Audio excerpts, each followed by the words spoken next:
As a business owner, we all have those setbacks or those challenges. What were those things that challenged you early on? Honestly, I didn't really know how to do the job that well because I knew it was an unregulated industry and I knew I was smart. I've always had good grades and stuff, so I could learn it, whatever. So there were a lot of best practices and certain pieces of equipment and all that kind of stuff that I didn't have.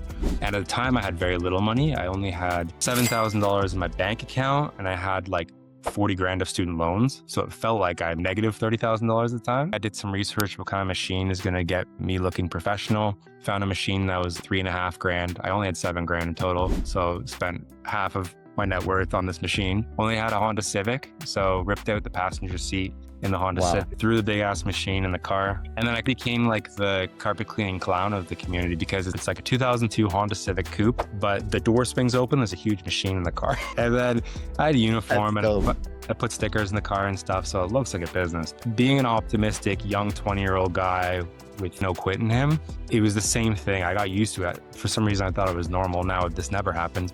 When you show up, they would kind of laugh at me.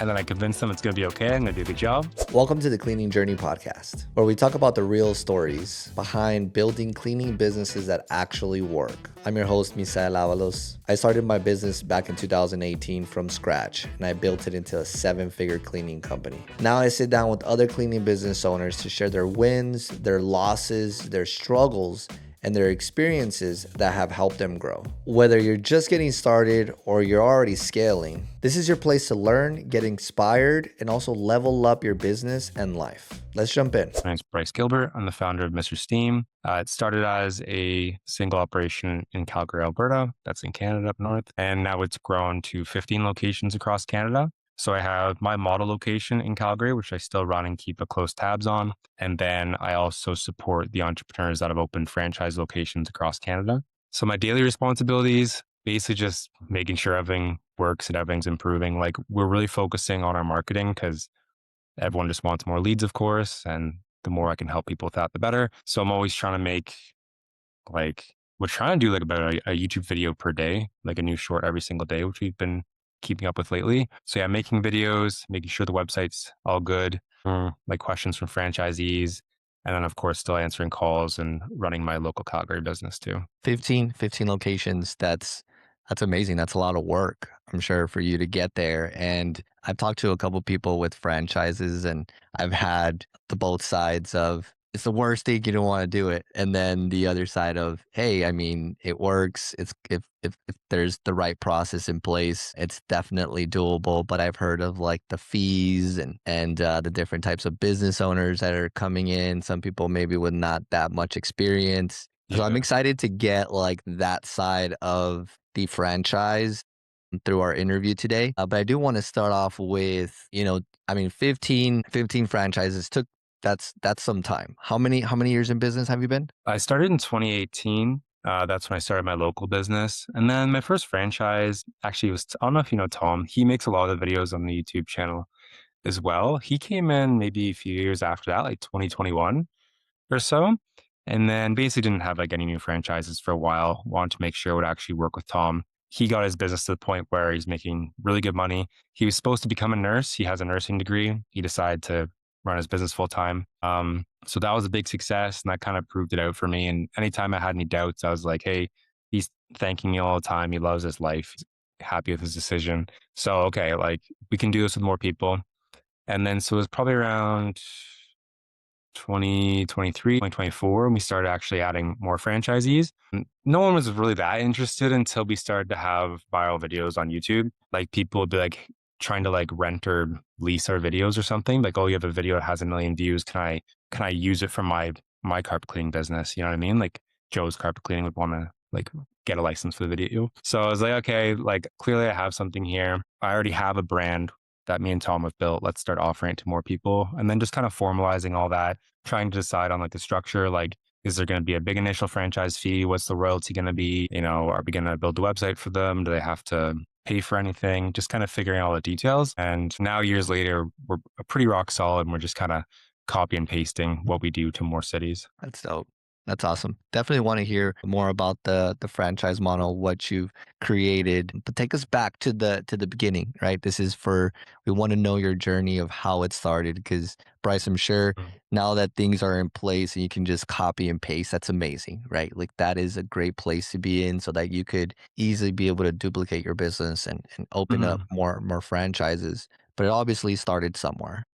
Like, take us back to the beginning. How did that journey how did it even start into a cleaning to a carpet cleaning business? Yeah, that's awesome. So I got a psychology degree. So I was in the fourth year of my psychology degree in Ontario, which is across the country. So I'm in Calgary now, which is far west of the western part of the country. I started in the eastern part of the country of Canada, just for people in the States and worldwide. So I met my girlfriend at the time, who's now my wife, and she was moving back to the west part of Canada to be closer to her family now that she was done university. And I was like, this psychology degree, this is stupid.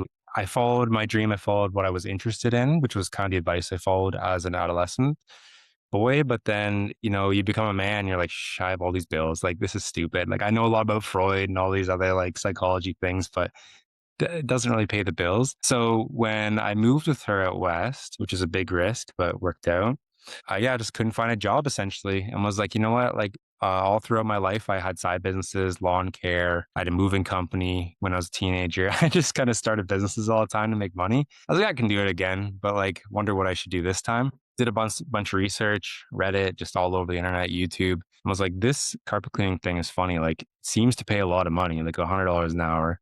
You don't need like any special education requirements. You don't need an apprenticeship. You just need to convince people that you're the right person to hire. It's like, well, I can definitely do that. So then, then I started my business. I actually started as Kootenay carpet cleaning. So the region of Canada we were in was called the East Kootenays. And so I named it after the local area. But when it was more successful and I started thinking about franchising, obviously I need to have a different name that's going to apply to different regions. So Kootenay carpet cleaning eventually was given to a friend of mine, and then we closed it, and now it's Mr. Steam Cranbrook, which is the city in the Kootenays. So my original business actually became one of my franchise locations, funny enough, in a roundabout way. Yeah, that's cool. So Yeah. you always had the interest of like just being on the go, doing things to get to make money, Mm. pretty much having the entrepreneur inside of you. Is that is that in your family? Is your mom, dad, siblings, Yeah. anybody an entrepreneur as well? Yeah, like tons of people in my family. I was thinking about this today. I was like, humans are kind of like dogs. Like, we're all the same species, but like German Shepherd's pretty different from a poodle. Like, some people just have different interests, and we're puzzle pieces that kind of interlock into the economy, and we fulfill different things. And I was good at having a job. Like, I worked many different types of jobs. But for whatever reason, I would just learn it all, get bored, and want to quit. When you're an entrepreneur, it's a good thing because you master an area, you get bored, then you start making YouTube videos, then you start attending podcasts, and you know what I mean? You can bounce around within the same business. Yeah. Basically, I just say I was basically born to be an entrepreneur. There's no way around it. I think to some extent it's genetic, I guess, or maybe a little bit of environment, but a lot of my family members are entrepreneurs, and even the ones that don't hang out with each other are entrepreneurs. So I think we're just it's just in the Yeah. blood or something. Yeah, we all have it, but just like what you said, right? The German Shepherd and the poodle, like there's just some people that like to take um that just take bigger risks, right? It's Mhm. pretty much what it is. A business is just got to take a risk. You also got to have you got to have that personality too, like you said. Like you just got to convince people to choose you versus the other competitor. But if you do the job well, people spread the word pretty easily. But as a business owner, we all have those setbacks or those challenges. What were those things that challenged you early on? Honestly, I didn't really know how to do the job that well because, like, I knew it was an unregulated industry and I knew I was smart. I've always had good grades and stuff, so I could learn it, whatever. But then I didn't know what I didn't know. So there were a lot of best practices and certain pieces of equipment and all that kind of stuff that I didn't have. And at the time, I had very little money. I only had $7,000 in my bank account and I had like 40 grand of student loans. So it felt like I had like negative $30,000 at the time. So then, yeah, I did some research. What kind of machine is going to get me looking professional? Found a machine that was like 3.5 grand. I only had 7 grand in total. So spent half of my net worth on this machine. Only had a Honda Civic. So ripped out the passenger seat in the Honda Wow. Civic, threw the big ass machine in the car, And then I kind of became like the carpet cleaning clown of the community because it's like, I should maybe give you a picture if you want to put it up. It's like a 2002 Honda Civic Coupe, but the door swings open. There's a huge machine in the car. Oh, Yeah. And then I had a that's uniform and dope. I put stickers in the car and stuff. So it looks like a business, but pretty ghetto. Being an optimistic young 20-year-old guy with like no quit in him, it was the same thing. I got used to it. For some reason, I thought it was normal. Now this never happens. When you show up, they would kind of laugh at me. And then I convince them it's going to be okay. I'm going to do a good job. Then they're super impressed. And then they go on their social media. They go, oh my God, this young entrepreneur. I love him so much. I believe in him, support him, blah, blah, blah. And then so basically, like every time I would traumatize a customer by showing up with this horribly embarrassing situation, I would win them over and turn them into supporters of my business. It was almost like I had a bunch of parents and they would just go into the community and just talk about, how much of a surprise the service was because it was actually good. How old are you? 21, 22 after 21, my 22. psychology degree. Yeah, now I'm 30, so What time color flies. was the Civic? Silver. Silver. A silver Yeah. Civic. Yeah, I bought it for $1,500, like against all odds. Like, you know what I mean? If you're motivated, you can just figure it out. You just keep hitting your head against the wall until you break through it. And you did the whole customization, everything inside? Yeah, I just had to rip out the seats and stuff like that. It Yeah. was too hard to figure out, but yeah, it was actually a friggin' crazy time. Like, yeah, it is funny to think back, like how kind of desperate and like almost even pathetic it looked. It's kind of funny how like you get so into your business that you believe in yourself so much, you don't know what you look like from the outside. Yeah. But so many people definitely were like laughing at me, but like, it's all worked out and somehow Yeah. I was able to see into the future and I knew it was going to be fine. Yeah, pretty embarrassing start now that I think about it. I always Yeah. forget about it We're actually. gonna post that picture. It should be somewhere around here. Sure. That's super cool. You should definitely frame that, dude. If you have a picture Yeah, of yeah. yourself next to that car, I that is actually have a amazing. picture because a customer took a picture of it in their driveway and said, "This guy's the best." And then he posted it on his Facebook profile, and then I downloaded it. 'Cause I was like, "Oh, yeah, it's a good photo of my car." And then you know what's kind of funny? Like just the way the world lines up sometimes. My first franchisee, Tom, he only had a Honda Civic too. He just by chance he found me through Kijiji. I said, I'll help you start a carpet cleaning business. Contact me. This guy from a city 3 hours away drives down. He has basically the exact same car I had. I'm just like, this is perfect. Let's do it. So we just replicated the same thing. He had the same experience, people laughing at him winning them over. And then now he has like a big cargo van like me. He has a truck now, tens of thousands of dollars in equipment. But just so happens that he also had a Honda Civic and was a desperate young man. Really funny. So it went from one Civic to two. Yeah, I know. And now That's cool. more better looking vehicles.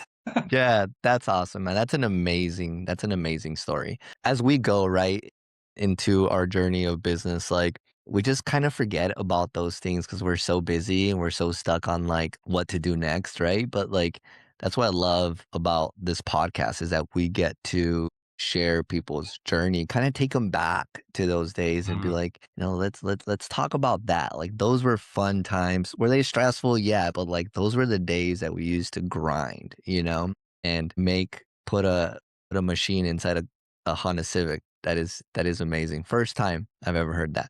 So Yeah. looking back looking back now, right? Now we have Bryce with 15 locations and doing big things. What did those hard seasons teach you about yourself? I think just reinforced the same lessons I had early on. So didn't like school so much, but realized it would be important to get good grades. Might as well just get good grades. I have to go there. Oh, yeah, I got like really good grades. Like at high school, if you had a 90 plus average, you could go to this one university for free. So I wrote 91 on my wall and then looked at it every day and worked really hard and then got 92 average. I was like, perfect, like, poetic. And then I got to university, didn't really like it that much either, but I was like, God, just finish the degree. I'm already a little bit in debt. Might as well just finish what I've started. And then I guess kind of the same thing. Once I threw myself into this particular business, it was like, I'm in deep. I only have 7 grand. I just spent 3.5 grand on this machine. I have all this debt. I have this new girlfriend I have to impress. I don't want to see I'm a failure, but to start dating. So it's like, there's no other option. And so where am I now? Where do I want to get to? How am I going to get there? Is it possible? If it is, just turn into a list, complete your list every day and you're going to be there. It sucks because you want to get there faster, But at the end of the day, you only have one life. So it's like you don't really want your life to go faster. Like slow things down, enjoy your life. So I just basically be super pragmatic and not negative, but like try to cut your optimism out of it and just be like, we live in a physical world. You have to take physical actions to make things happen. And so, like, what has to happen today to get me to the next step? You know what I mean? Because nothing inside your head is going to change the world. It has to be like you moving your body, you actually putting flyers out there, you actually improving your website, you actually filming those marketing videos. You have to physically do stuff. You can't just sit around and think. And that just helps calm the anxiety because, like, sitting around and thinking it's useless, it's bad for you, make a list and get going. Yeah.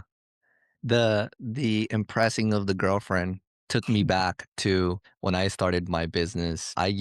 When I started my cleaning business, I was sleeping in my mom's couch. I was using my girlfriend's car. Brand new girlfriend, just met her a couple months before that. Using her car, using her computer, and I'm over here trying like I'm working hard because I want to impress her. I'm telling Yeah. her all these things, right? I'm telling her like giving her the dream of like this is what it's going to become, and like I just see it and I just got to work hard. And so now thinking about that just by what you said, like that was also for me like huge motivator to just She believe you or she think you were crazy? no, I'm sure she thought I was crazy, that's for sure, but she didn't show it. She believed me. She was just like, "Yeah, okay, cool. Like, here's my car, just drop me off at Uh, school." So I would drop her off at school. She'll go to the U of A here in town and yeah. drop her off. I'll go for, X amount of hours and then I'll come back, I'll pick her up. And then I'll either drop her off, go back to a job, or which I showed up late many times and she was so mad about it. But she did believe in me. I truly feel like she believed in me. And I mean, now she's my wife and we have 2 kids together, and she doesn't have to work because she doesn't want to. She takes care of the babies and, the business funds our lives. So coming to this extent, like, and now thinking about it, she was a huge motivator to be like, "I don't wanna look like a guy that can't provide," you know? Yeah, that's definitely yeah, the ego is a beautiful thing, right? You wanna protect your self-esteem so you get your Yeah. ass and then even more broadly too, that's interesting you have the same story, by the way, I should probably elaborate on that more, but, like, our industry is interesting because as entrepreneurs, you feel like you're doing big, important things, then every once in a while, you talk to people and say, "Oh, what do you do for a living?" You're like, "Oh, I'm in the carpet cleaning industry." It's like, doesn't really sound that impressive, kinda sounds like you like in terms of, like, high school, like, who's the coolest, who's not the coolest, you'd be, like, near the bottom, like, being kinda, like, in the cleaning industry, you know what I mean? So it's Yeah. like it's difficult because I'm sure you feel very proud of yourself. I feel very proud of myself. Everyone in this industry should feel proud of themselves. They do good work. But it's kind of funny, like the way we rub up against society, like it's not a super prestigious thing necessarily. But I don't know. I love what I do and I'm very proud of what I've accomplished. And it's that's just a topic I was thinking about recently with Tom. We were chatting today, texting back and forth because he's younger than me. He like kind of just finished university, so he still has like his high school friend group and stuff. And then we're just like, hey, like I don't know, what are your experiences like at dinner parties and stuff? And how do you kind of keep your chin up when certain people look down on you for being kind of like a cleaner? You know what I mean? But then at the same time, it's amazing what we accomplish in this industry. Yeah. Dude, I mean, we're an essential, where we're needed. Things will get dirty all the time, and if you really think about the long-term success of the cleaning industry, like, it's here to stay, you know? I mean, there's so many jobs that are already going away because of AI and how we're evolving. The cleaning industry is here to stay. I think I'm sure a lot of people will agree that it's one of the businesses that people should want to be in is in the cleaning industry. And I'm super proud, just as I'm proud of what I do. I don't think I've been I don't think I've had an experience of anybody looking down on me or anything like that. I think a lot of my family members are a little scared of me. I was in the Marine Corps, so I was a little crazy before I was a business owner. I'm not that person anymore, but no, I'm, we live a life that is amazing. I get to not only build a team and provide them work and give them a great environment to work in, but it also funds my life and I can live life in my own terms. I've worked really hard. I started in 2018 as well, which is pretty funny. We kind of have a little similar things going Yeah. on. I started in 2018. It's like, for me to build a, almost a $2 million business in 7, 8 years.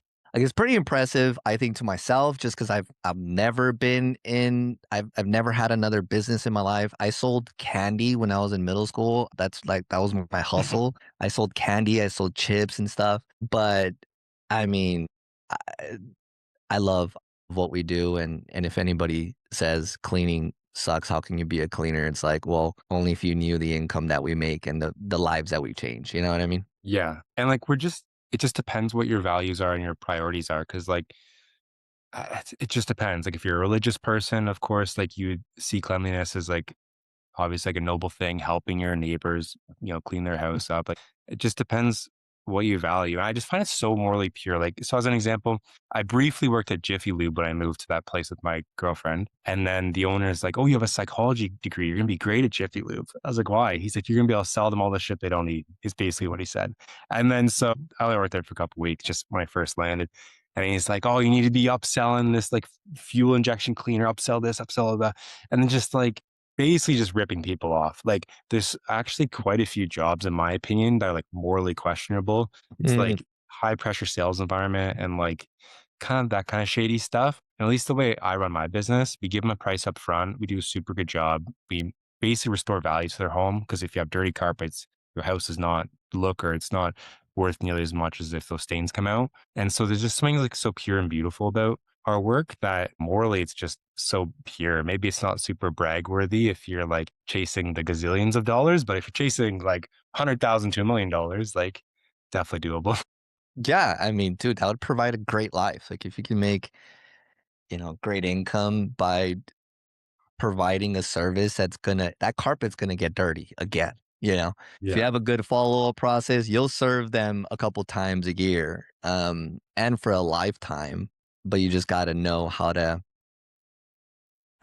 build that trust, right? Build that trust with them and be able to sell them, which that's what I want to get into with you. I think that you getting to where you are now, you guys have to definitely bring a lot of leads, and sales has to be a very strong point in your system to be able to scale to something like that. Like, what's your what's your philosophy when selling a carpet cleaning service? Like, because I know we have some carpet cleaning companies that listen to the podcast, and I'm sure like they would want to hear it coming from you, from a person that's built a franchise business and that has those franchise locations. Like, what's your philosophy to be able to serve a customer in the carpet cleaning industry? Hey, real quick, do me a solid. Just like, subscribe, and share with another cleaning business owner. We want to grow this community together because when we all learn together, the industry becomes stronger. Let's get back to our guest. Yeah. Like just, I'm super nice, I guess. I don't really like high pressure sales. I don't like upselling and all this kind of stuff. So a big thing for me has been basically making the prices transparent on the website. Like a lot of businesses, they say request a quote. You got to call them and kind of get into this awkward situation. And then if the quote's higher than you expected, you gotta awkwardly got to get out of the phone call. And like at least the clients, it's kind of biased because of course the clients I hear feedback from are the ones that chose me. So I'm going to say my way is the best, but that's just because I only meet the people who choose me. The people who don't go elsewhere. But I really put a lot of effort into our social media, our videos, our website, so people can actually get to know us before they even contact us. We served a guy yesterday and he was like, "I saw this video of you removing dog poop from carpet. And that was like the worst stain I've ever seen. And I know if you can get that out, you can get a little bit of dust out of my upholstered chair." And so he was just so confident from browsing our website and getting to know us through our videos that the sale was already made. So like I personally don't even make the sales. I make the videos and make the content that makes the sale. It's almost like our YouTube channel or Instagram, they close the leads. You know what I mean?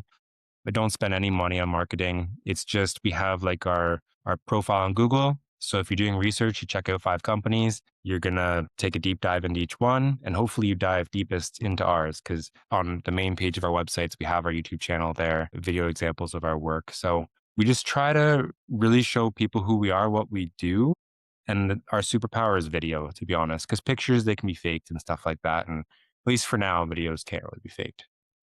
Yeah. Maybe in a year this won't be true, but for now. Yeah. Oh, for sure. I mean, I'm starting to see a lot of cleaning companies use AI. Yeah, AI They're video. It's like it's a generated video. What the? yeah, they're just using AI photos and a bunch of which I get it, but, like, No, to it's not immoral. Like overdo it.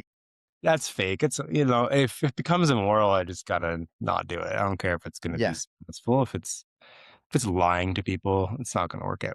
No. Well, and then that's the thing too is you got a great point. Like, there's the best videos that should be posted or content is of you doing the service, you doing the Yeah. work, but also if you can highlight your team doing the work, that Mhm. even increases it so much more because they get to see you live. You know, we've had clients say, ask for certain people on the videos that they see and Yeah. I've had some employees be like, "Yeah, the client was like, 'You're the one from that video,'" and they show them the video and, like, Yeah, it's I've been had that it too. it's been super cool, like, they feel like celebrities, like, And not to be too, like, negative of my point earlier, but you actually feel like a celebrity, and then you're like, "Wait a minute, I'm cleaning carpets. I'm not a celebrity. I'm a very good carpet cleaner."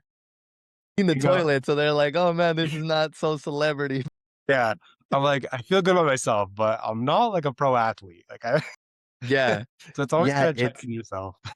well, dude, I think that's a great point there. You wanna create content that people could relate to. They can see your work, they can see your company, they can see your culture. You know, I go through a lot of social media pages and I just see like so much repetitive stuff. Or I'm seeing a lot of AI, just a lot of AI photos, AI Yeah. videos being made and it's great, but when someone sees a video of my team cleaning and they can see my team and it's like a small message of we can make your life better versus you posting something about AI and it's like it's not obviously what someone in your company, like they're just gonna attach. They're gonna be Yeah. able to connect a lot faster through that, you know? Well, there's actually a lot of scam businesses too. So, like, there's people in Pakistan who obviously aren't going to clean any carpets in Calgary, and I've seen this actually. They will like steal our videos or steal other people's videos, and then create an ad using it, and then they get the lead, and they're in Pakistan, so they're not cleaning any carpets, and then so they contact companies in that area, and they try to middleman it.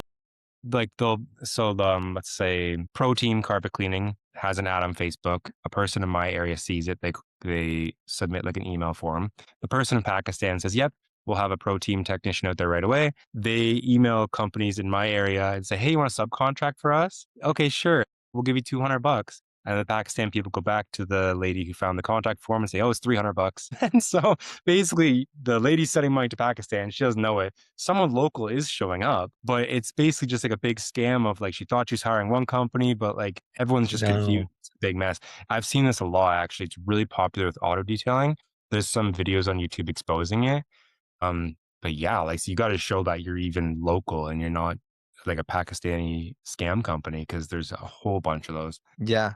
Sheesh. Yeah. I mean, that's I get a lot of emails about selling me leads and it's like legit dozens of them per week and so Same. annoying. But um yeah, I could see to the extent, right, of a scammer. The scammer doesn't have a what is it like a line that they're not gonna cross, they'll cross it, right? So yeah, I can see people just refurbishing content and then scheduling people in and just being yeah, that's a Just bummer. middleman. And Yeah, yeah. arguably it's a scam because it's like someone's still showing up to do the service, but it's like the person showing up, it's just a big mess. It's almost even hard to articulate how complicated that like middlemaning situation is. But at the end of the day, like, so you're looking for advice for people who are starting their own carpet cleaning businesses and how are they going to get going? Basically, just try to be as authentic as possible. And video is a good way to do that to show you do exist in the area. Yeah. Ideally have some videos of you by landmarks and stuff and show you are in that city. And then the people who are scared of getting scammed, like those type of concerns are eased because they know you actually live and work in the area. Yeah, for sure. Yeah, that's a great way to build trust and to build that loyalty from that customer because that's really in the game that we're in, right? We're in the business of, I mean, more for like we do residential and commercial, so we do reoccurring business. I'm sure. Do you have a reoccurring business model for carpet cleaning? Yeah, good question. So You should approach it as if they're going to use you every single year. So try to impress them as much as possible. One thing we do is we show the dirty water we extract and we have a wastewater scale. So it'll show like from like trace dirty to severe. And there's like 5 different levels. So like we look at the dirty water. If it's like brown, we circle the brown color. If it's black, we circle the black. If it's clear, we circle the clear. And we show them, hey, it's this dirty. You might want to get it clean in 6 months or a year again because of how fast you're soiling your carpet, and that encourages them to rebook. But I would say it's not like house cleaning. It's not like a monthly service or anything like that. But you should try to convince people to use it at least once a year because it's going to help protect the fibers from breaking down as fast as well. Like genuinely does extend the life of your carpet. It's not just like a sales thing. And I do have a lot of repeat customers. Like I have a lot of people who do their carpets once a year. And then I have people who have pets. And then whenever their like cat pees on the couch, they give me a call. They're like, the cat screwed up again. Can you come to the cat pee smell out? So you have your on call and your annual is kind of roughly what it is. Yeah. How do you follow up with those people that you've serviced 6 months to a year ago? Like, what's Yeah. that follow-up process for you? We used to have like an email campaign. Personally, I find it annoying when I get these email campaigns, but I guess some people like it. We actually stopped doing it. What I do is I ask the customer, hey, do you want me to send you a reminder in a year? And I simply just like, if they say yes, I pull out my phone, I go to my Google Calendar, I type in 1 year from now, and I just say text whatever number. Hey, it's been a year since your last appointment.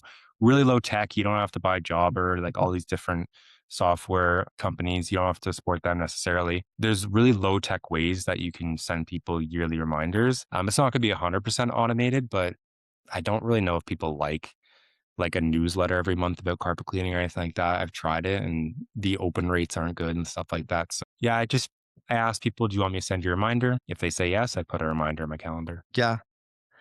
Yeah, personally, like, for our business, like, we get, I would say, 40 to 45% on average every single month of repeat business, and then we just see our open rates and where it can come where that lead came from and stuff. And for us, like, yeah, we've noticed, I mean, it all depends on how you write the email, right? Or how you hook them into using you again. Mm. Yeah, we've seen some great success in, like, um, just the past customers, like, legit 40 to 45% of business every single month is always past customers coming back. Yeah. So yeah, I'm a big fan of the automation side of the business of, hey, I mean, we'll send an email once a month, and if they open it, great. If they don't, not a problem. What I'm thinking of is that one day that they do, and they looked at their house and they were just like, oh man, I think we need a cleaning. And then they open up their email. Sure enough, they feel like, it was just God sent. Like, it was just that right time at the right place. Yeah. So we'll do like emails, we'll do text messages, just kind of stay up with them, and not even trying to sell them sometimes. Sometimes just to say like hello and or happy Thanksgiving or something like that. It's not always like a, hey, here's 20% off on this. It's just like, hey, we just want to say hello. This is your cleaning team. Yeah, if you ever need anything, just reach out to us. Yeah. Do you Something think, simple like that. I think house cleaning is different because my wife's my wife's sister's husband, whatever that is to me, he has a house cleaning business and it is very like recurring. Like, your house gets dirty within a month. You know what I mean? Oh yeah, Generally with like a whole weekly. house cleaning, you know what I mean? It's like you don't need it done every month. That would be a huge waste of money. Like with house cleaning, I totally see it. With carpet cleaning, what we do, like we do have, I know I say I hate bugging people, but we do have like a monthly coupon thing. So if I sign up, they'll get a different coupon every month. And so, like after a year, if their carpet's starting to get really dirty and they finally see a 10% off coupon come to their email, then they'll probably book and use that coupon. But I do think with carpet cleaning, it's more like it's like once a year, max. So it's slightly, I think it's slightly different in my opinion. Yeah, Maybe I could just be more aggressive and just send those emails and stuff. But I just hate when people are like, "Take me off your list." It yeah. makes me Hey, so you can mad. unsubscribe any. We get unsubscribed, but That's fair. it's the name of the game of, like, okay, how many emails are you coming in and how many emails are going out? Like, that percentage, if it hits more than like 2%, then, like, okay, you're sending stupid emails, right? Like, you're probably over sending emails, or That's usually the thing. You're just sending way too many emails to be able to it just bugs them. I mean, there are some people that I am subscribed to, and I get like 2 emails a day, Yeah. 2 emails a day. Like, and I'm not bothered by it because I wanna I wanna keep receiving those emails so I can just skim through them, and because it's, like, valuable information. I know cleaning, we might think like it's not like, a thing that they're gonna be, "Oh my god, I'm just so excited about it," but it's a need, right? And what we wanna do is we wanna catch them at the right time for that need, and it requires constant being in front of them as much as we can. So I'm a huge believer just because of our data of like what we see of past customers, but like emails and texts, like once a month, it's not a problem. And if you do get a lot of people unsubscribing, then you're doing it weekly, you're doing it a couple times a week. And yeah, they don't want to see cleaning emails all the time, but once a month, we clean clients weekly, weekly. So like, it's a need there. But yeah, for the carpet cleaning, I think if like, I would totally I know this is your space and I'm just kind of brainstorming ideas, but like even like a quarterly thing, like every 3 months, because they do have furniture, there is tile, they do throw parties and people obviously spill drinks and the grout gets super dirty, super bad, you know what I mean? So like getting an email every 3 months, I don't think it would hurt. Or even a text I think, message. and maybe I'm being a bit too blunt with my reply, but like we do have some regular things. We have our monthly emails, and then one thing that's been really successful too is we try to make it really personal. So they'll get like a loyalty card after they use our service the first time, and so we just stick it on their fridge and just say, hey, next time your carpet's clean, you got our loyalty card, you get 10% off. Your family and your friends will also get that 10% off. So if by chance you're chatting in your kitchen to your friends and they mention something you're related to our business, you can give them this deal and they'll be happy that, they get I like 10% that. service their home, right? Kind of like I guess we basically do both. We do our monthly emails, we do the cards. So I we like the we do loyalty a combination. cards. That's something cool, a little magnet. You just kinda after the first service, you just put it on their fridge and they can hold it or give it to someone else. Yeah, like man, first impressions are everything. So you show up to their home, you got your uniform on, you have your clipboard ready for your pre-inspection. You have your UV light if you want to try to identify pet urine stains. When you first meet them, hi, I'm Bryce, Mr. Steam. Here's my card. Do you mind giving me a tour of your house, showing me what you need cleaned? And then so this card's already in their hand. And then after you do your walkthrough and discuss their needs, they go and they put it on their fridge. So you have a little billboard in their kitchen for life, hopefully. And I've even Yeah. been to like rentals and stuff, and it's like my OG business card is there from 5 years ago. So I know for the most part they're sticking around. That's super cool. I'm definitely gonna look into that because that's something easy. You can just hand it to them, or even after the service, just throw it on the fridge, and they're just like, "Hey, there's a magnet here from the cleaning service that I got." Yeah. And same with rentals. Like one person moves out, the next person moves in, they live their life, they're at the end of their tenancy. And I'm like, oh, there's a house cleaning service right here on my fridge. Like it's almost Yeah, like, yeah. yeah. Something about magnets. I don't know, but like I don't throw my magnets away. Like there's some that like It I've seems had too there. valuable to throw away. Like a business card goes in recycling, but it's like this seems like it's Yeah, money. You gotta kind of yeah. keep it. You can bend it and it's waterproof. Well, that's the thing, right? Like I think that's so powerful about marketing. It's like we have to do everything that is available to us to be able to hook them to use our services at some point without overdoing it. Because I'm with you, like you don't want to overdo it, but you also want to be persistent, right? Like persistent to the point where it's safe. But I really do like that magnet because yeah, they're not gonna throw it away. I have like 15, 20 business cards of people that like they've cut my trees or Mhm. they've pressure washed my front yard, and I'm like, I'm just gonna save this card for that day that we might need it. We don't have to search anywhere else. So talking about like building trust and also the marketing side of getting in front of clients and selling, and how do you handle difficult client conversations and still protecting like your business? So like we're going to get that one complaint. There's going to be something that's going to go wrong. How do you handle those complaints? Are you uncertain about what you're doing in your cleaning business that's not taking you to the next level? Or you might feel like what you're doing is not the right things. It is okay.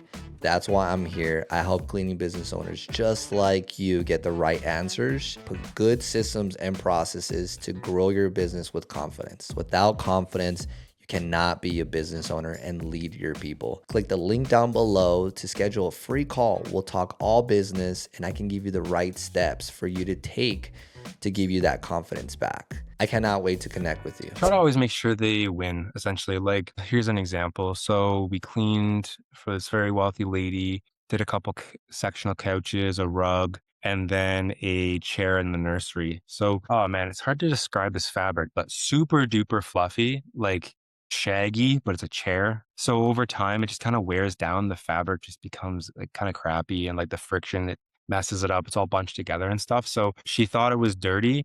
We cleaned it. It still kind of looks crappy just because the fabric's worn out. Everything else went good in the home. So she knows like we're good at our job, but she's still unhappy that the chair doesn't look good. So she's like, oh, I paid $80 and I don't feel like it's any better. So like I feel like I kind of got ripped off. And then from our perspective, it's like, well, we just spent an hour on this chair. And if you're not paying us, we feel like we're gonna get ripped off. And basically, like just kind of take the L to some extent because like you don't want bad reviews, you don't want people talking bad about your service. You still want her to be happy and come again for next year's cleaning. So like in that situation, it's like, okay, I see you're unhappy. Like, unfortunately, there's nothing I can do. The fabric's just worn. I want you to be happy with our service. So I'm going to throw this one in for free. And then, like, hopefully you still feel good about hiring us. And it sucks taking L's like that. But if you have good margins and they're rare, so if everyone's well trained and doing their job properly, like it should be pretty rare. So it's Yeah. kind of like when you own a retail store and something gets stolen. It's like you could clamp down your security and make sure there's zero theft and have like robots and lasers and stuff. You know what I mean? Like really Yeah. make sure no theft. Or you can chill out, raise your prices by 2%, and then like try not to have people steal stuff from your store, but a little bit's inevitable. Maybe not the perfect analogy, just thought of it off the top of my head, but at the end of the day, people don't really know the difference between worn and clean sometimes. So if they have like a 10-year-old rug that a dog's been abusing for 10 straight years, when you clean it, it's still not going to look brand new. But they don't even know that, right? Just not that they're dumb, they just don't know that. So Well, that's just what you guys, I'm sure you guys go through that process through the sale, right? Like, hey, you just yeah, kind of look at the carpet and being like, just want to let you know this carpet's not gonna look like, what's your expectation first? And then, exactly. So we have like a step-by-step walkthrough of how to handle the appointment. So at the beginning of the appointment, you have your condition assessment. You make notes of things that might be permanent. Like there's a ton of spilled nail polish. Like, hey, there's a chance that the fibers are permanently discolored. We're going to steam clean the fabric. We're going to pull it as much as we can. There's a chance it's dyed, just like an old shirt can get dyed, even though it's been through the wash. There's a chance this fabric is dyed too. Do you want to proceed with the cleaning? They always say yes every single time because you're already there and everything. But let's think of like a nightmare situation. Let's think of like someone hired you to clean 3 rugs. It's a $250 job. All these rugs should go in the garbage, but you're already there. You already yeah, scheduled the job. You already drove the cargo van there. So you try to educate them, and that seems patronizing. You try to explain as much as possible the difference between dirty and worn, and really just try to come to a middle ground with them. And usually you can. Just every once in a while, someone would like just, they paid money, they want the result they have in their heads. Occasionally you have to take an L, but most of the time you can be reasonable with people and explain the situation. yeah.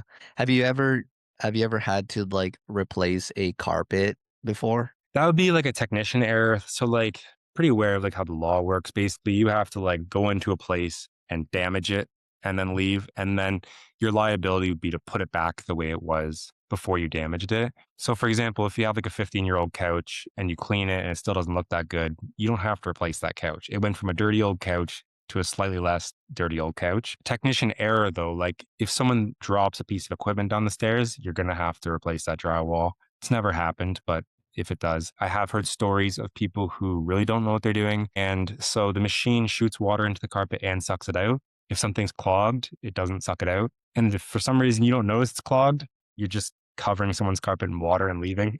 So Yeah. I've heard of stories where people, I don't know, they don't know what they're doing. They don't know the right sounds of the machine, but they just go in, soak the carpet, leave. It's wet for a week, gets moldy, and then And they're liable for something because you just filled their house with mold, right? So you have insurance. Insurance isn't too expensive, but then training is your best insurance. Like I've never had to pay a customer for a mistake ever, and I've done thousands of jobs. So you just got to make sure you know what you're doing, and just try not to get too stressed out.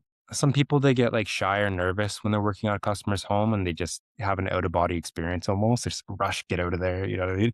yeah. Just chill Pretend it's your house. Like, is the carpet too wet? Yes. Yeah. Okay. Why isn't the water being sucked out? Figure it out. You know what I mean? So it happens, but it hasn't really happened to me personally yet. What is your for carpet cleaning, what is your training process when you have a new hire coming in? Like, what do they go through, like that onboarding and the training? Like, how does that look like? Yeah, so there's like a nonprofit, but the head of the nonprofit makes a lot of money, but it's called the IICRC. It's like a certification program for people like in our industry. So it's an unregulated industry. Legally, you can just start a carpet cleaning business with no training. But ideally, you're going to want to take this course and learn the fundamentals. We also have our own course for franchisees called Mr. Steam University. So it's like a Google Classroom based course, lots of videos and instructional documents. So any new franchisee goes through this program, and then any new technician would also go through this program. And then there's a test at the end, and you have to get 90% or higher on the test to like be an employee or be a franchisee. And then you have to do a shadowing process for a few weeks to like just get the hands on because theory is one thing and then hands on is the other. So we hit both. Nice. So they get videos, training, and they go out into the field and hands on. They do that process. They go through the Yeah, training and do that. with a mentor. Like, yeah, it's kind of like an apprenticeship. Like in trades, you'd have to do so many hours with like a certified tech to get like your first year, your second year, etc. It doesn't take nearly as long for us. It's only a few weeks, maybe a month. But yeah, you got to shadow someone experienced. There's just so many little like tactile things. It's really hard to explain, but like some people even get stuck like unclipping the quick connects. Like they don't know exactly the right angle to push at it and like how to depressurize the lines and stuff like that. So there's a lot of things where like someone it's kind of like in golf, they're showing you the right golf swing, like behind you holding your hands. Like same thing. It's like, hey man, just like pull the trigger as you do the disconnect and it'll work out fine. Again, hard to explain because it's more of a physical sensation, but you do have to get that hands-on experience for a few weeks at least. Yeah. What's one mistake that you think carpet cleaning business owners are making in their business? And this can be like, customer service, training. What's that one thing that you feel like you've seen more mistakes on, and like how can they improve that? Well, like everyone will want to talk about leads, so we could start there.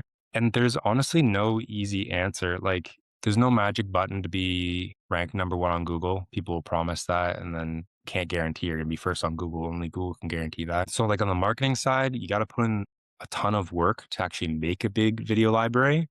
And it's way harder than you think. Like if you just video yourself carpet cleaning, it's probably going to get 100 views on YouTube. But if you do it properly, like set up the tripod in the right area, make sure you're picking a home that has good lighting, make sure the situation's interesting, make sure you're capturing the before and after. Like, it takes some practice to actually make good content. And then from like the technician side, again, being a business owner is prestigious, but being a carpet cleaner is not prestigious.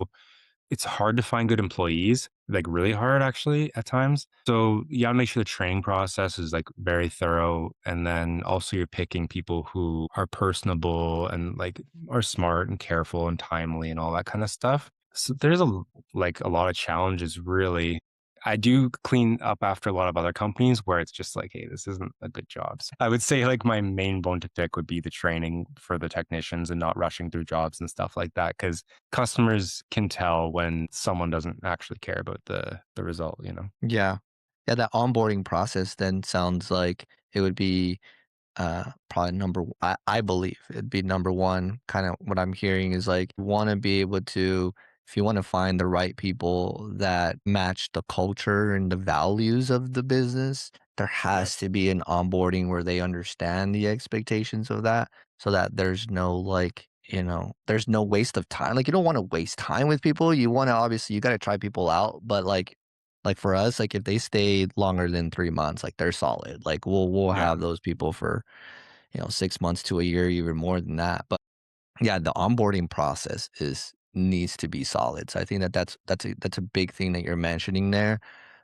Having the videos, having the training, making sure that your interviews that you're giving match the customer service, like you're saying, like the carefulness of being able to treat other people's houses like they're your own, right? Like, because finding people in the service industry, like you said, it's not like a thing that just people like, well, I just want to clean all day, which we have 27 of those cleaners that like legit love cleaning and they're OCD, which is fantastic. When people say like, hey, I'm OCD in the interview, I'm like, okay, You are our people. We love clean freaks. We love people that wanna be clean, but do you match our values? Do you match our customer service? Do you match, what we're looking for? Yeah, like I got a funny example just on top of my mind. I had this employee where he found this revolutionary new thing about doing laundry. You can just put your clothes in the freezer instead of doing your laundry. For months, he wouldn't clean his uniform. He just put it in the freezer. And I was like, you need to wash your uniform. He's like, no, like you can just put your clothes in the freezer and that kills the bacteria. And I'm like, we are a cleaning company. You have to show up clean. No So way. long story short, it didn't work out with that guy very long, but that's why you have a probationary period because people can sometimes have these quirks, I guess. I don't even, from an HR perspective, I got to make sure I say all the right things, but like you're not fulfilling the job requirements if, that's the way you're showing up to a customer's home. But you would have no idea that they aren't going to launder their clothes until you're a few weeks in and they smell every day, right? So Yeah. probationary period, pretty important. Super important. Yeah. Super important. Yeah, and look presentable and professional. Can't smell. Can't Yeah, smell you though. can't smell. You just can't. I'm sorry. You're in people's houses. Like they don't want to. Another big thing for us is like smokers, right? Like we have some people that just smoke and Yeah.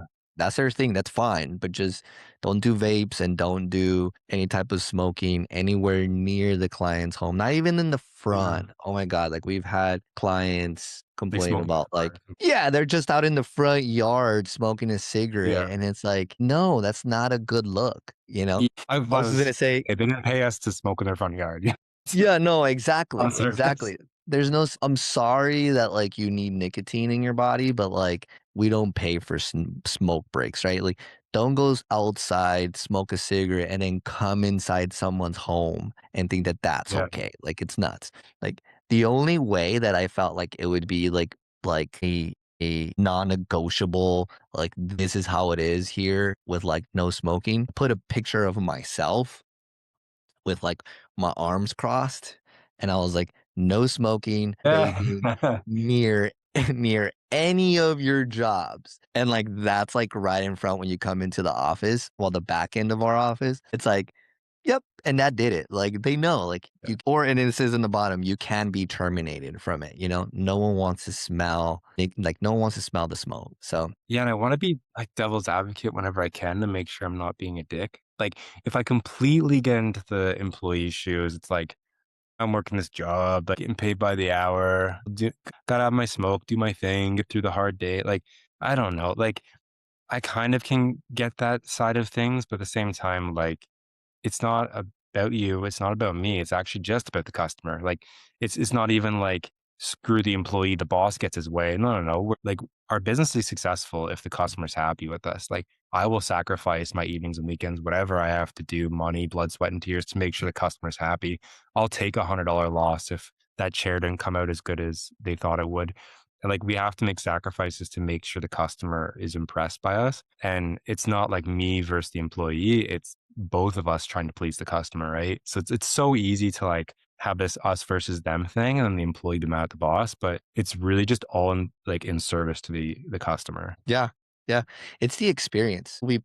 During our training, we let the new trainees come in and we pitch to them the experience that our customer is going to receive. Like this is how it flows from the time they call us to the time that they book. This is all of the work that goes on, and during that time, we're convincing them that the experience that they're requesting, we can do that.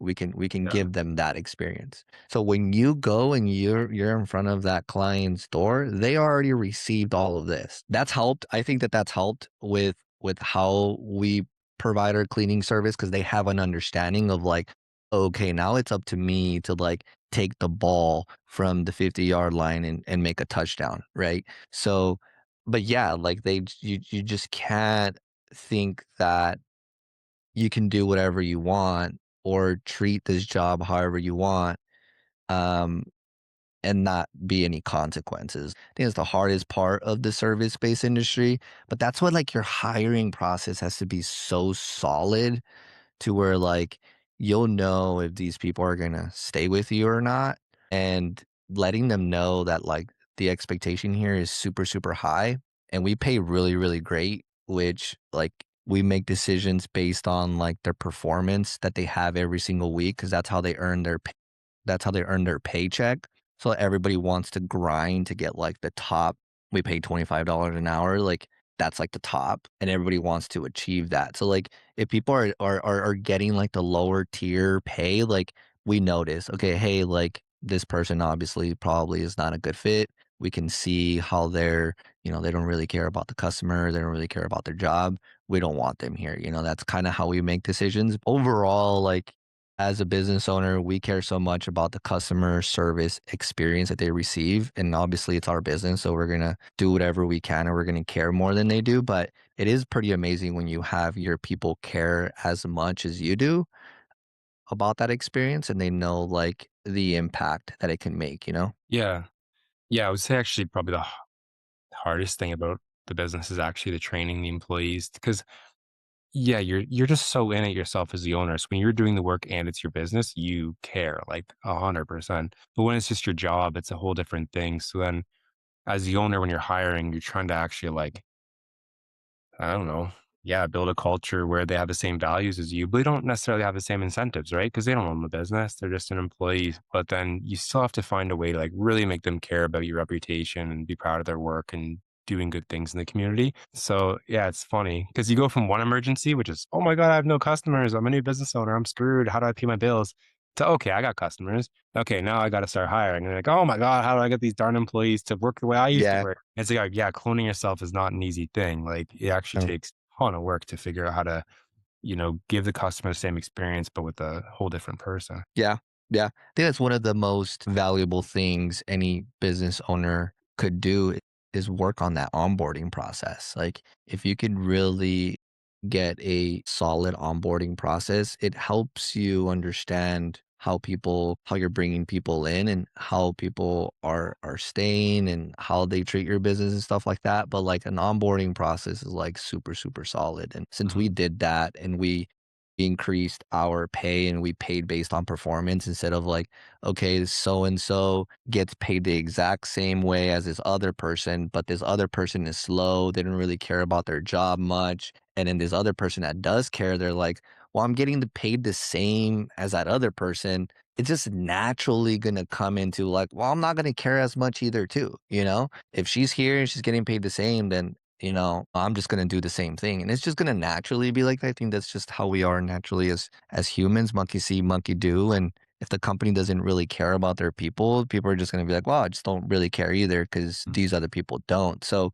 when you have like a performance pay structure, we've seen it and we've had maybe 7 months doing this. We've seen such a drastic change in how our people perform and the retention that we get. Like we're holding on to our people. I don't think anybody has quit since we did that. We've had to fire people based on the performance that they're having and it's so easy. Hey, like if you fall into this section one more time, like here's a written notice, is your final notice if you do it.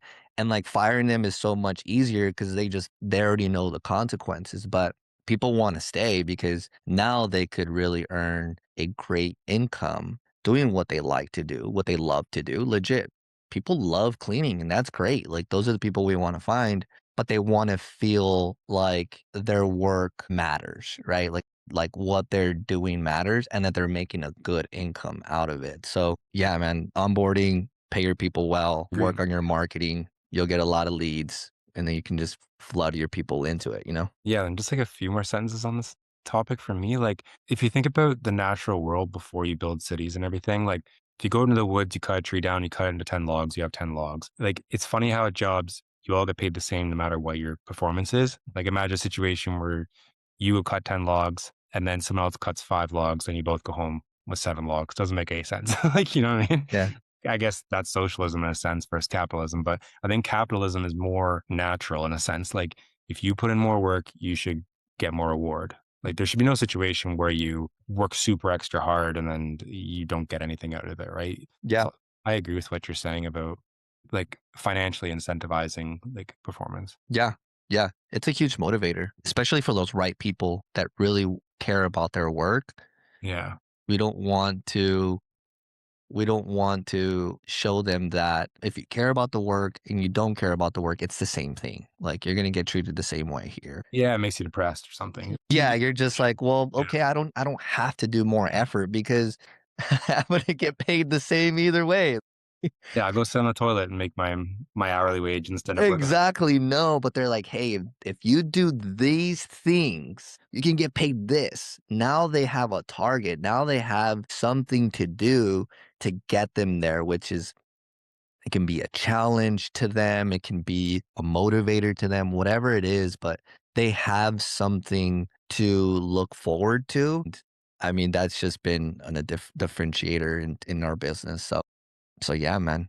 I'm Yeah, really interested in like what's your vision for 2026 in your business and life. The Cleaning Journey podcast is brought to you by Jobber, the all-in-one CRM built for service pros. From scheduling and payments to quoting and marketing, Jobber makes it simple to manage your business and impress your clients. I use it every day, and it's one of the biggest reasons my business runs smoothly. Try Jobber today with the link in the description down below. Try Jobber today by using the link down below. You can get 14 days free, then 20% off for the next 6 months. You have nothing to lose. I want to try to get 100,000 subscribers on the YouTube channel, mostly just for clout because you get like a play button.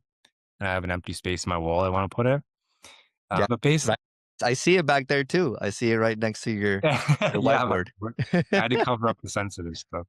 Yeah, the system I built is very interesting. Basically, like the more famous Mr. Steam gets, the more successful everyone who's part of the brand becomes. You know what I mean? So like when I'm selfish and I try to promote my own business with videos, I post it on the corporate pages. So then everyone associated with it benefits. Keep grinding out YouTube videos. I've started to encourage other franchisees to contribute videos. And like any new video maker, your first videos aren't that great. They're not going to get a lot of views. They're not going to generate a lot of ad revenue. But we have quite a few guys now submitting footage of their cleans. And so I want to help develop them into content creators as well. And just keep adding franchisees. People tend to like find us and come to us as opposed to me having to like put out ads trying to find franchisees and stuff like that. So just kind of keep doing what we're doing. I have a son who's in daycare. Luckily, I'm able to do all the pickup and drop offs for him. My wife gives chemotherapy. She's a nurse. So I'm like, yeah, the face of the corporation, my business in Calgary, and I do a lot of parenting stuff. So right now it's really balanced. Got to keep maintaining that. That's a super important thing for me is to be a really present dad. And that's pretty much it. Just keep doing what I'm doing. Now it's just maintenance mode. There isn't as much panic. We're entering February, which is actually the crappiest month of the whole year for us, but we do have quite a bit of bookings already, so I don't have to stress too hard. I guess I'm kind of an autopilot. I try to do my Yeah. podcasts and stuff like that. I gotta digest everything I've accomplished and then kind of be able to like represent it in as few words as possible and be clear about everything and be helpful and be humble and proud, but not like big ego thinking you're a superstar because at the end of the day, it's the cleaning industry. You know what I mean? Just trying to keep everything balanced. Balance is probably the right word. Yeah. Yeah. And just some suggestions on my end on like on our interview today. It's a big deal what we're doing. You know, the cleaning industry, it's needed. During our onboarding process, we also talk to them about like the difference that we've made to people's lives. I know like the carpet cleaning and the house cleaning is different, but I mean, I'm sure there's a lot of similarities there, and like we truly do get to improve people's lives through their health. I mean, carpet, like I mean, black stains on the ground, like I'm sure like mold or any wetness to it, like it has to be unsafe at some point, right? But there's a lot of big, you know, we make a huge difference in people's lives. And I think like for yourself or anybody that is listening, that you feel like, hey, you know, like the cleaning industry maybe is not so prestige and like this high, like this Fortune 500 type of Yeah. company, you know, if you we make a huge difference in people's lives, like, and that is what makes this industry so amazing, and it makes it sustainable. Like, this is a business that will be here in the long term if you do what you're currently doing, what I'm currently doing. Treat your customers with respect, give them a good experience, do the right thing. You know, we've had to in the 8 years, we've had to completely, give 2, 3 cleanings away, but that's not a problem. It's a numbers game, right? So as long as you do the right thing, you make it right, like business would be here for a long term.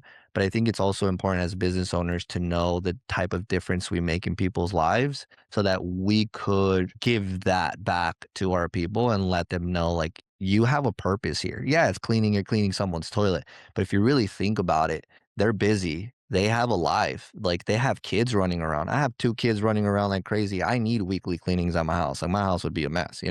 So it's like that saves us time, that saves us the ability to do what we love. And I think it's the same way in the carpet cleaning and pressure washing, whatever it is. Like we are making people's lives a little bit better. So just wanted to throw Yeah. that in there for you because I know that you have a lot of talent for you to be able to grow a business to this extent, but like I think you need to fall in love a little bit more in the cleaning industry. This is part of it though, as you grow. A challenge I have is lots of people want to start a business, well, not necessarily to help people because they love cleaning. Some people just want to get rich. They're like, "Ooh, how many millions of dollars can I make in the first year?" Like, you know what I mean? And it's like, okay, you aren't focusing on helping people. You're focusing on how can I get as much money as possible. You know what I mean? I would say if you're going to have a successful cleaning business, just like you said, you have to focus on the value you can bring to people's lives, helping people with their home. If it's a get rich quick scheme, I mean, I don't know. Probably in the wrong business. Probably have to get into Yeah. like, I don't know, insurance or something. I'm not sure. You'll get there. You'll get there at some point, but I'm sure that there's going to be a lot of cracks of opportunities that you could have done a different decision, but because you're so money oriented, like so money focused, right? It can change your values, it can change your integrity. Plus when we're Mhm. dealing with people, you're dealing with people, right? People are the thing that makes a service-based business so much harder. If people loved cleaning, like obsessed with it, like we can grow a huge business, but it's people. So yeah, I'm with you. Like being money driven is going to be hard, but the purpose you find it, as you Yeah, I go. think it's good. That's like why I want to talk about it more because I feel like by talking to you, I'm kind of like rediscovering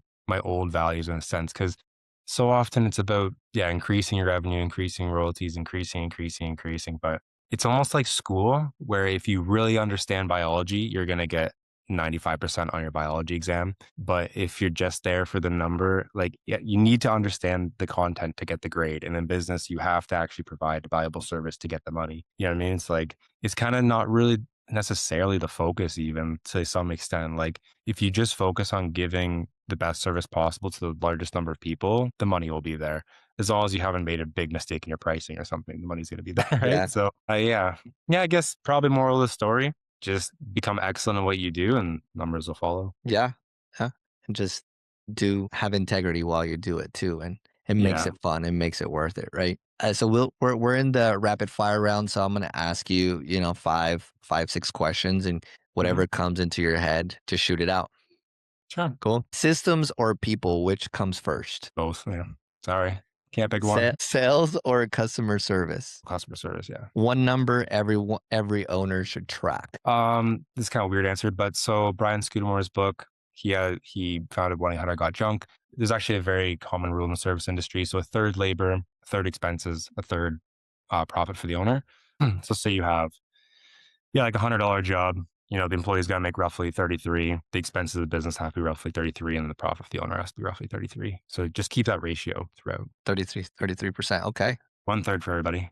One third for everybody.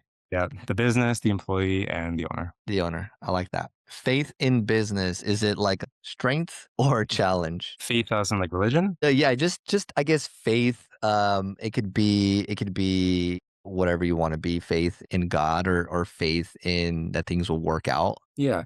Yeah, I think religion does a really good job of summarizing reality and like providing a moral compass.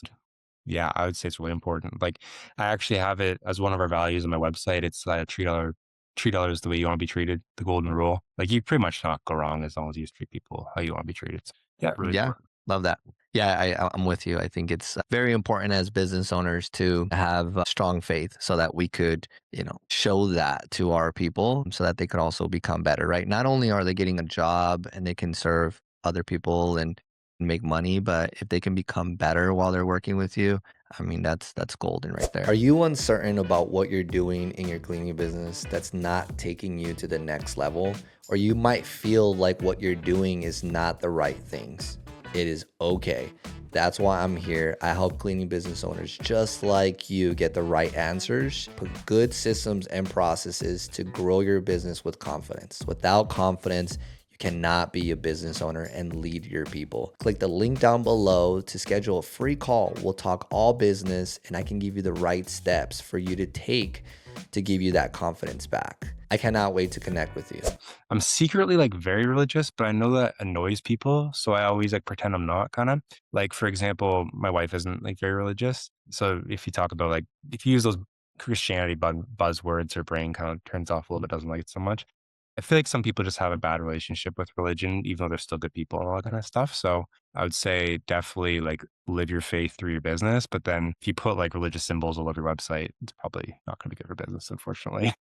Yeah. Uh, Yeah. state or What's those values of what you were talking about? Like, love your neighbor as you love yourself. Like, that kind of you stuff. know, do the right thing. Don't steal. Don't take advantage of people. Like, right? Those are, I think, just human nature. Just make you a better person. It doesn't technically have to be attached to religion. It just has to be Yeah. attached to a relationship, right? Because I'm also, faith based. I believe in God. I believe in Jesus, and if I'm attached to Him through relationship, I don't have to throw religion into it. I just throw a relationship into it, and that's just what builds me as a person, as a character, and I shine through that, through my actions, through what Jesus believed and how He was when He was here on earth, and that helps me understand of how I can be a better person in the world. Yeah, religion, I mean, that's a whole nother thing, but it's just I don't know. I just think that a lot of people see it as like, well, hey, you're religious, or you just like y you're attaching a belief to something that was man-made, which what God wants us to do is to have a relationship. And in church, people are people. Like, the church is just, it's not a perfect place where people can just go and have this great out of body experience. Like, you truly have to have that relationship with God yourself, because the church is just, it's ran by people, right? And we're just sinners. We're going to make mistakes and people are just going to happen. But people have this thing of like, well, I don't go to church because of the experience that I've had in the past, so I see religious as a bad thing. But it's like, that sucks, because you didn't even give God a chance to like redeem Himself in your life, and you're just allowing people to pretty much show you what people will do, which is sin, or whatever it is. And yeah, that's my viewpoint. Like, you got to have a Yeah. relationship, you know what I mean? And it's a big part in our faith that you got to show your people that God is real, and if you do the right things, be favorable. Yeah. And I think from the customer's perspective, like say they aren't religious or they're super atheist, like they're tired of hearing all this kind of religion stuff. People like that exist and we still gotta serve them in terms of like providing our service to them. But yeah, like if you can have your beliefs guide your business, it just results in a better cleaning for them. Like, they're gonna be happy Yeah.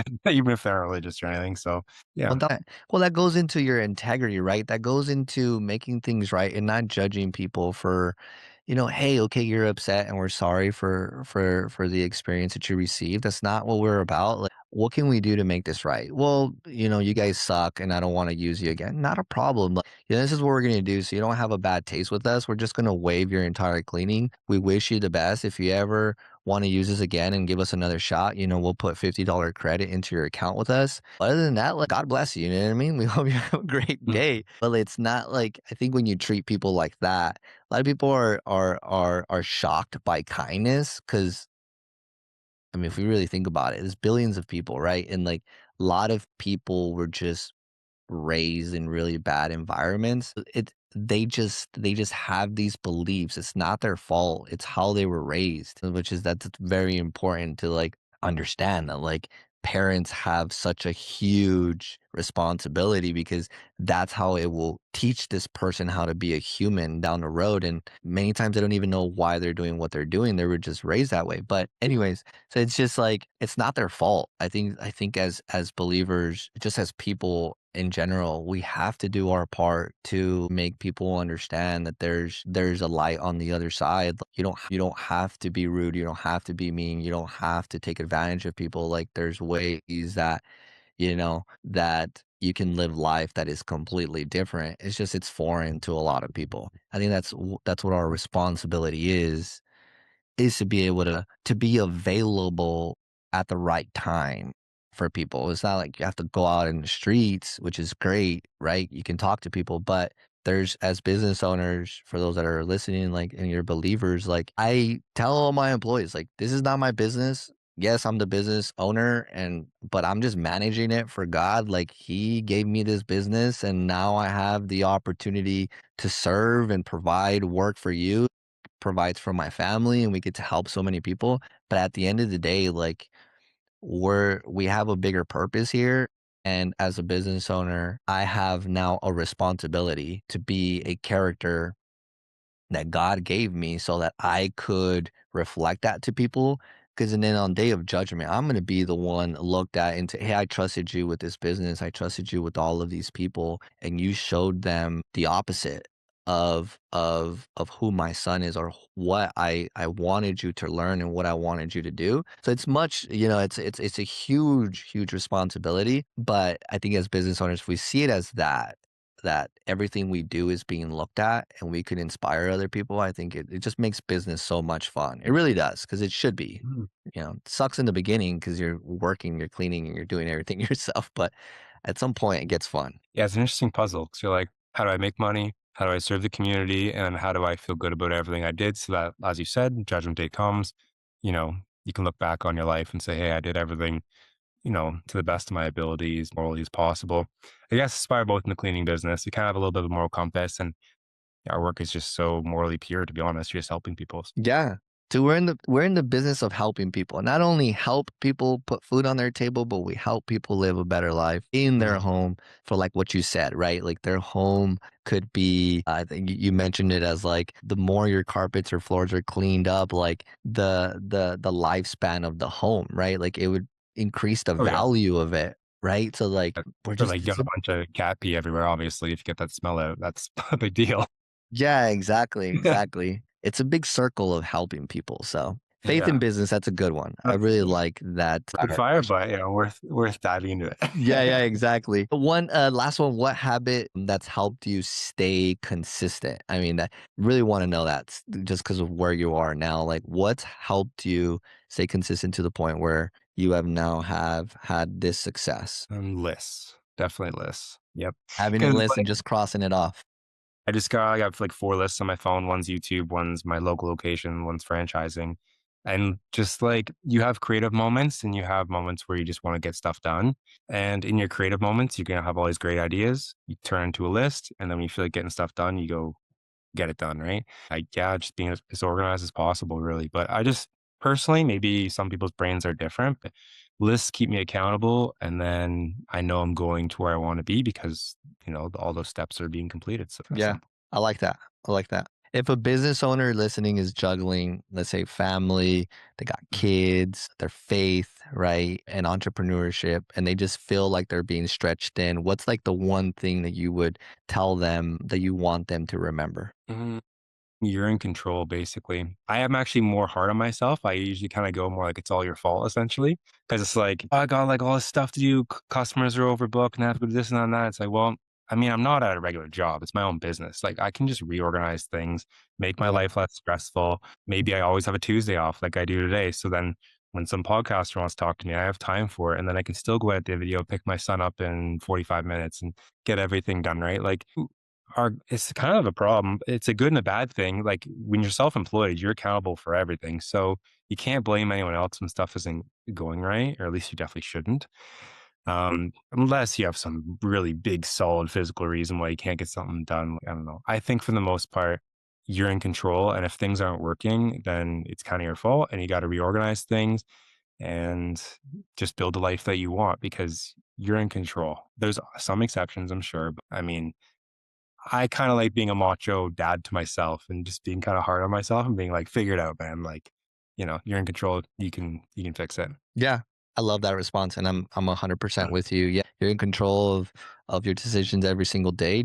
Just tweak along, and things will get better, right?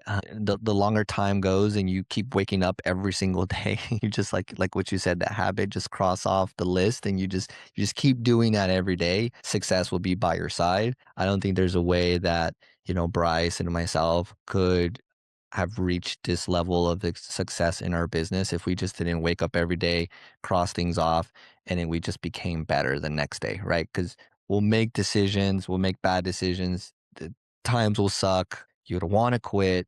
But if you just continue going, if you continue moving forward, there's definitely light on the other side. So Bryce, I appreciate you, brother. Thank you so much for being on the podcast today. For Yeah, those of thank you you. listening, hit that subscribe button down below. Listen to this again as well, too. I think that's a big thing. There's a lot of notes here that we could have been taking. And yeah, thank you guys for listening. And thanks, Bryce, for being on the podcast today. Yeah, thanks for having me and thanks for teaching me a couple things. Appreciate it. If you got value out of this episode and you took some notes, that is fantastic. You're one step closer to success. Now, do me a favor and share it with another cleaning business owner so that we can all learn together. My goal is to bring real stories from real cleaning business owners so that we can grow this industry together.